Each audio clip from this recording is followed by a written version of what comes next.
હાલમાં ગુજરાતમાં કોઈ પણ વ્યક્તિએ જાતિના આધારે ઓળખાઈ રહ્યો હોય તેવું લાગી રહ્યું છે, કારણ કે એક વ્યક્તિ અન્ય વ્યક્તિને મળે છે તો સૌપ્રથમ તેના મનમાં એ પ્રશ્ન થાય છે કે તમે કઈ જ્ઞાતિમાંથી આવો છો, તમારી જાતિ કઈ છે। અને હવે તો આરોપીઓ પણ જાતિના આધારે નક્કી કરવામાં આવી રહ્યા છે કે કેમ।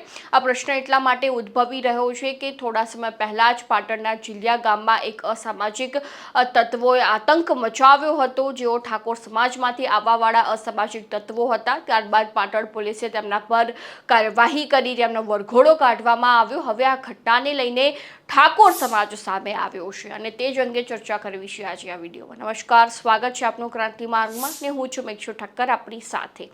પાટણની એ ચીલિયા ગામની ઘટના ખૂબ જ ચર્ચામાં જોવા મળી રહી છે, જેમાં અસામાજિક તત્વો જે છે તેમને આતંક મચાવ્યો હતો એક રિસોર્ટમાં મોડી રાત દરમિયાન। અને જ્યારે પોલીસ એ સમગ્ર ઘટનાને થાળે પાડવા માટે પહોંચી તો તે સમય દરમિયાન પોલીસને પણ ભાગવું પડ્યું હતું, કારણ કે એ અસામાજિક તત્વો એ હદ સુધી ખૂંખાર બની ચૂક્યા હતા। અને ત્યારબાદ પાટણ પોલીસે જે છે તે અસામાજિક તત્વો ઉપર જબરજસ્ત કાર્યવાહી કરી હતી।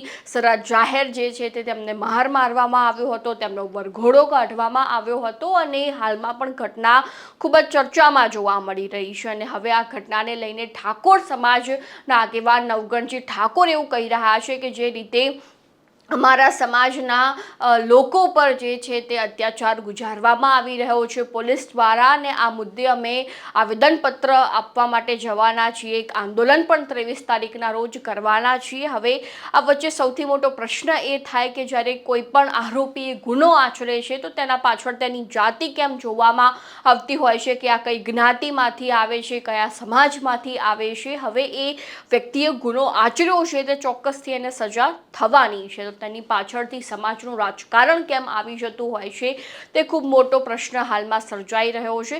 તો હવે આ ઘટનાને લઈને ઠાકોર સમાજના આગેવાન એવા નવગણજી ઠાકોર શું કહી રહ્યા છે એકવાર તેમની પાસેથી સાંભળી લઈએ।